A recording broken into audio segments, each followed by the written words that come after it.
Book one was all about the books that I've read for the last 40 years, and today I have my special guest, Global Head of Corporate Development at Sir, no other than Mr. Kevin Shtofman. Welcome, Mr. Kevin at Book One Review. Can you please introduce more about yourself that I missed? Sure. Thanks for having me on. 21 years in real estate, based in Dallas, Texas, head of corporate development at a large software firm. We're headquartered in New York, but I live in Dallas.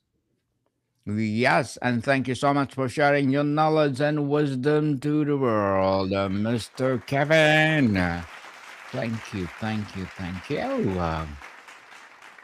Let's talk about when politics and real estate collide. Who wins? Interesting topic, Mr. Kevin. At its core, is it a collision between politics and real estate, an inevitable byproduct of governing scarce land and resources, or is it a sign of corrupted system? It depends where you live, It and depends where state you live.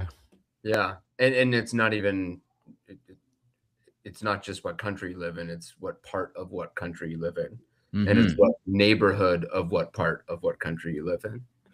It can get very, very local, and it's also very, very macro. And the reason I say that it's both of those things is because there are countrywide policies around property ownership, taxation, um, the rights between business and government that are managed at a country level. But then as you get more and more local, closer to your own home, the rules get more and more nuanced and usually more and more strict. And so where you live largely determines how much rights you have as an owner, how much rights you have as a renter or a tenant, and how that mix happens between owner and renter. And that dynamic usually determines how much money you can make as an investor and also how much you can thrive in a community of multiple buildings. Multiple buildings. So, Mr. Kevin, beyond campaign donations, how does the real estate industry exert in its influence on the political process from local zoning boards to national housing policy? So, yeah, city councils are always big, zoning boards are big, um, but community development is usually the most important. Being a Dallas person, we have been fortunate to be accretive to population recently. A lot of people have moved to Dallas from other places. A lot of companies have relocated to Dallas from other places ever since COVID. And that's mostly because we have a very business friendly environment. It's easy to start a business, it's easy to build here, it's usually easier to get permits. Um, it does require a lot of investment. We do require people to commit a lot of capital. But once the capital is committed, there are not as many constraints on what has to be done with that capital. Zoning is not extremely lax, but it's also not super strict. The most extreme version of this is Houston, Texas, which is about 240 miles south of here. There is no zoning. You can build whatever you want, wherever you want. That's the most extreme case. Dallas is not that extreme, uh, but we're pretty close and we're pretty friendly. And that's why Goldman Sachs is opening their second headquarters here in 2027, why Scotiabank has relocated here, why Toyota has relocated here.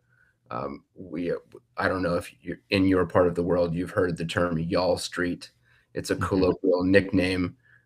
Basically, we are becoming the second financial hub of the United States, second to Wall Street. Interesting, Mr. Kevin. Interesting indeed. So, how does the concept of home as a fundamental human need get tangled upon the property as a financial and political asset in these battles? So, as you can imagine, a lot of the neighborhoods here in Dallas, especially the wealthier neighborhoods, they get a lot of their home value by keeping their zoning to single family homes. And they frown upon a lot of apartment communities going vertical in their neighborhoods. So they try to restrict the zoning to single family homes. That is changing. Um, the political winds are shifting to allow more multi-dwelling properties to be built around here, for a lot of good reasons. A lot of people are moving here. More schools are being built to manage that increased population. More investment is going into infrastructure and roads, so that they can handle this population. And because of that, there needs to be housing to accommodate those people. Um, but there's a push pull because when there's limited supply, that obviously drives prices up, and that makes it an attractive and investable asset. When you have limited school population and people want to get into a particular school district, that obviously keeps prices high as well. So there's always going to be this push pull between the right amount of supply, versus a given set of demand in a particular neighborhood. And that's not just limited to single family homes. That's all that also applies to retail shopping centers that are nearby and attractive. That applies to apartment communities. That applies to office buildings where people might go work. That applies to logistics and industrial warehouses that are responsible for all of the e commerce items that you might be ordering online and get shipped to you. It's all one big ecosystem that works together. Yes, that works together. And we like that because we have unity, mechanisms, and leverage points. Yep. Zoning is often called the most powerful tool in city planning. How has it been politically weaponized, and what does the fight over a single family zoning versus missing middle housing reveal about community values and power? So in Dallas, particularly, we have what's called a weak mayor system.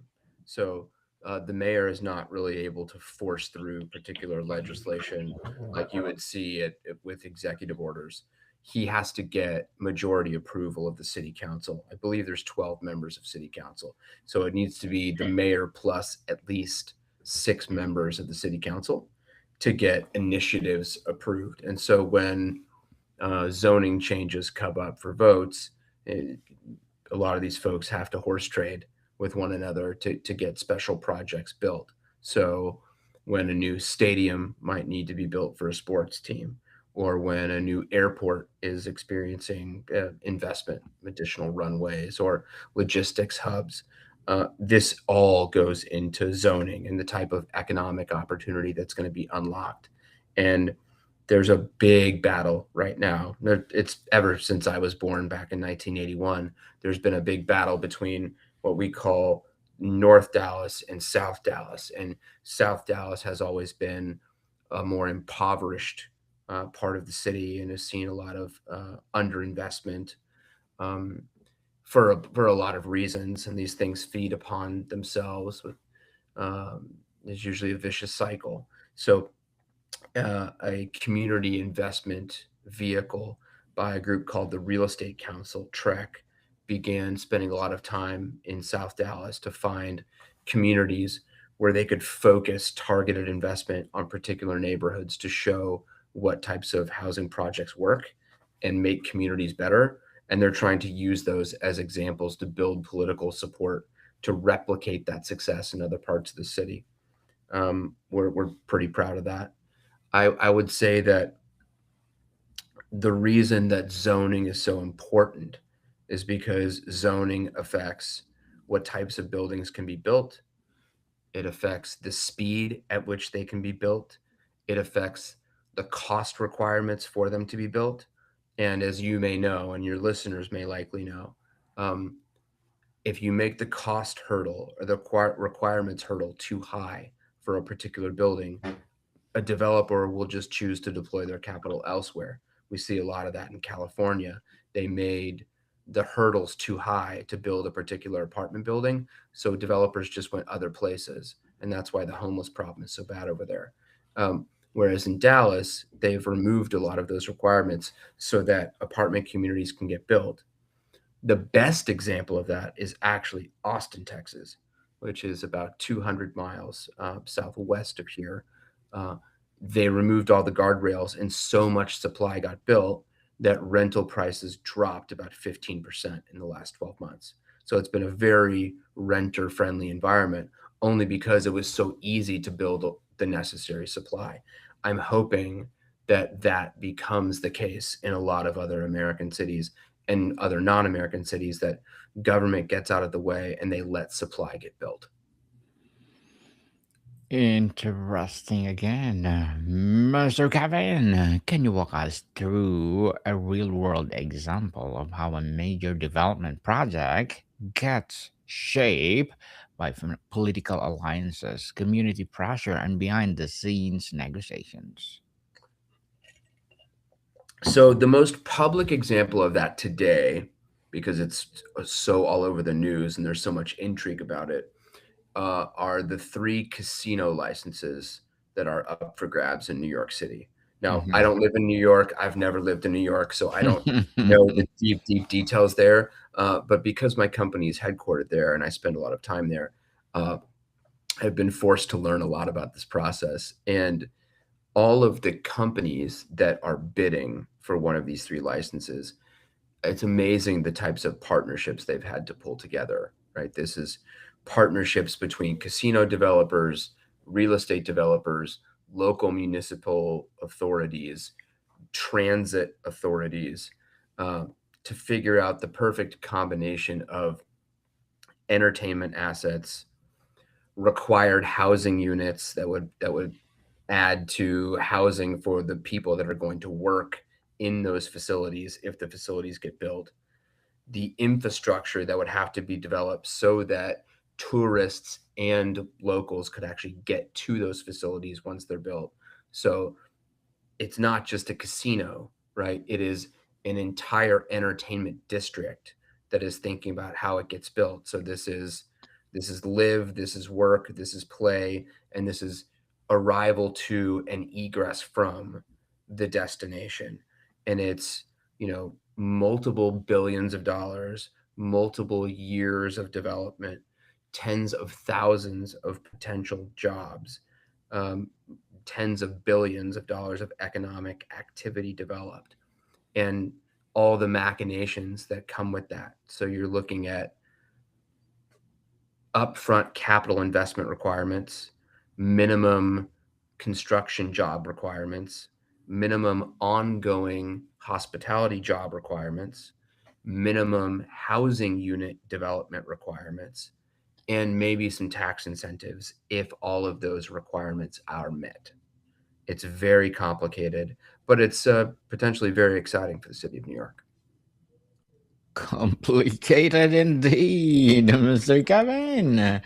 And what role does land use attorney or lobbyists play in this ecosystem? Are they essential facilitators of a complex process or the embodiment of how assess is monetized? Huh. Well, land use is really interesting. I mean, there are a lot of people that buy land and then they sit on it for a long time, hoping that the zoning for that land will change. They might buy a piece of land that for the moment is not developable, and it's called a covered land play. And they might say, put livestock or cattle on it so that they don't need to pay property taxes. That happens a lot in Texas. They might buy a piece of land and put one use on it, knowing that that won't be the intended use long term, but so that they can cash flow the asset. So they might uh, build a parking lot on it.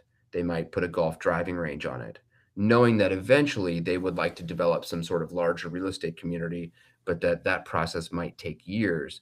And so they find a way to build some sort of cash flow to offset some of the ongoing maintenance costs of the land while they wait out that period. This is a very, very common practice. Um, the risk with that is, what effects does that have on the nearby community?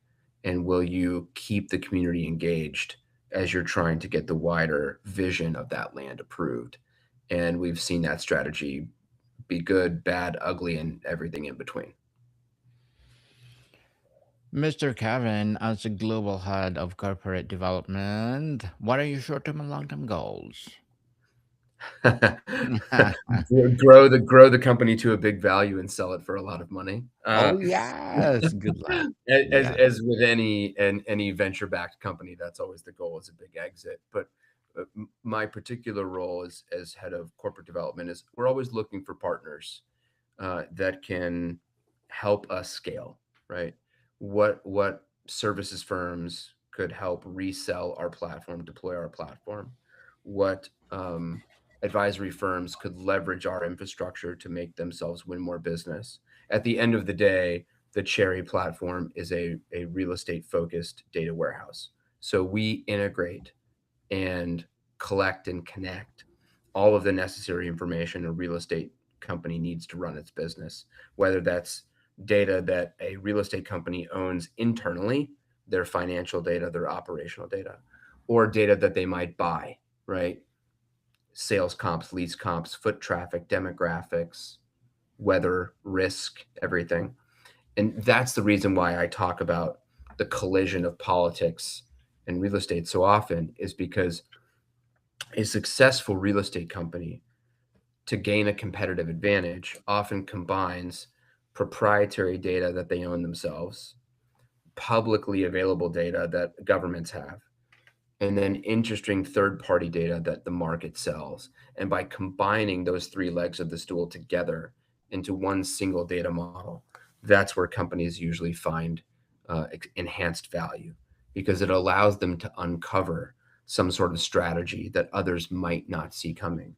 It allows them to find a potential piece of land to buy, or a covered land play to play, or a building that they could rezone that others might not think is able to be rezoned. And like that's the value of a lot of data in one place, in one model. Good luck to your goals, Mr. Kevin, and looking forward for more success. And what will be your piece of advice for those people out there who want to be like you? Oh man, be great listeners and be coachable. Hmm. I've been in real estate for 21 years. It was not a straight and easy path. It was a windy road. I failed a lot. I learned a lot. I had great mentors, um, and I spent 15 years on the corporate side before I moved to software startups. So I had the benefit of climbing the corporate ladder and learning hierarchical structures and incentive plans and pricing, developed models and partnership structures and all of those things that big corporations provide, before I ended up, helping run a business as an executive on my own. So for those who want to start something on their own, learning from big companies can be helpful, both because you learn interesting structures of what to do. You also learn the pitfalls of a large corporation and how slowly they might move, and you learn how to do things better. Um, that's always my advice, is go to a big company and learn process there before you risk your own money on your own business. Yes, people learn from Mr. Kevin, and thank you for that advice. And can you please recommend a book of books that influence you, Johnny? So I have a lot of books. I read a lot that I love, but the one that I just recently read that I'm obsessed with right now, because I'm starting to run my own business stuff on the side, is a book called "Buy Back Your Time." It's by a author called Dan Martell, and the premise is this: uh, each of you in your job, you have some sort of rate you're being paid per hour. Or if you're an entrepreneur, you have a rate that you're paying yourself per hour to do the work that you have. Uh, some fraction of that number, usually I think his advice is to divide by four. Any activity that you don't like doing, that is that number divided by four, farm out that activity to someone else to do for you and buy back that time. Because the time that you get back, you could either spend more of those hours you bought back doing more work at the hourly rate that you're used to getting paid, therefore getting paid more, or you can invest that time in other activities that can enhance your career or enhance your life. Yes, invest, people, invest. And thank you for that recommended book, Mr. Kevin. Sure. How can transparency and campaign finance reform specifically blunt the influence of a real estate money in politics? Well, look, sunlight is the best disinfectant. I think the more transparency exists in all things campaign finance, the better off we're going to be. People need to know um, who's funding whom, right? Who is indebted to whom when they are speaking about policy priorities. I think the amount of money that's given is not necessarily the most important thing I want to know. It is who is doing the giving and why is it that they're doing the giving. Um, that's not just real estate, right? That's our large pharmaceutical companies lobbying, our manufacturing companies lobbying, our technology companies lobbying. Um, and are they doing that so that they can have benefits for their specific company? Are they doing it so that they can have benefits for their industry? Are they doing it so they can provide benefits for a specific policy or technology that will benefit the country as a whole? I have different thoughts depending on that answer. For the average person who feels powerless in this system, what is a tangible, actionable step they can take to influence local and use decisions that affect their community? So, the first thing to do is to start to leverage AI and treat it like your executive assistant. Um, think of these large language models as someone who, and now going into 2026, has a PhD in everything you've ever wanted to study, and they're now your thought partner. You can ask them any question you want. And whereas 3 years ago, if you asked them a question, the answers were a bit laughable, now the answers are fairly impressive. And Yes. you can learn a lot and you can accomplish a lot and be very productive on your own with AI. And you can almost build a business as an army of one.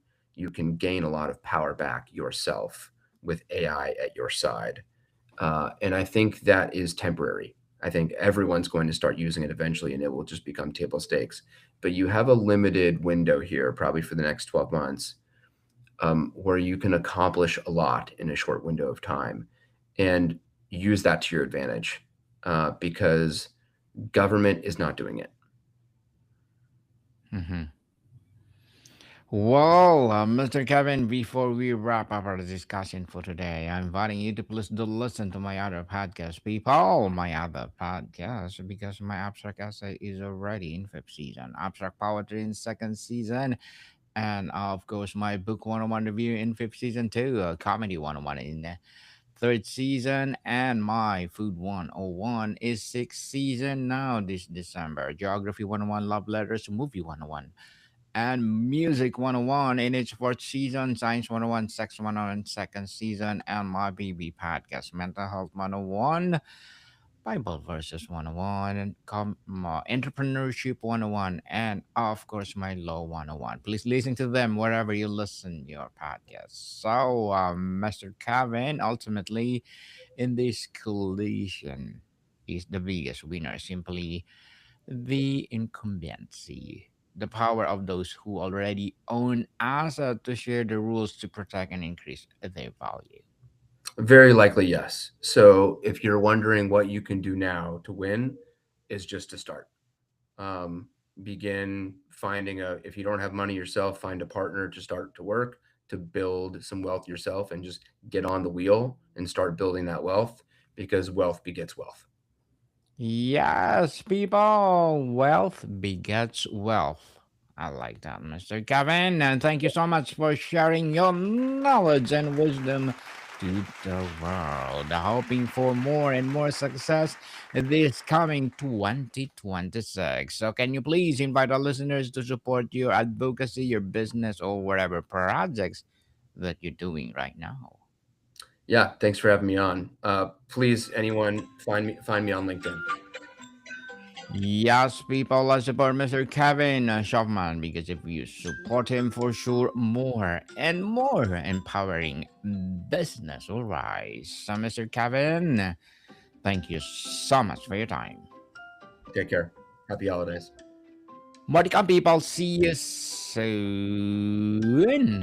Happy holidays. Ho, ho, ho, people.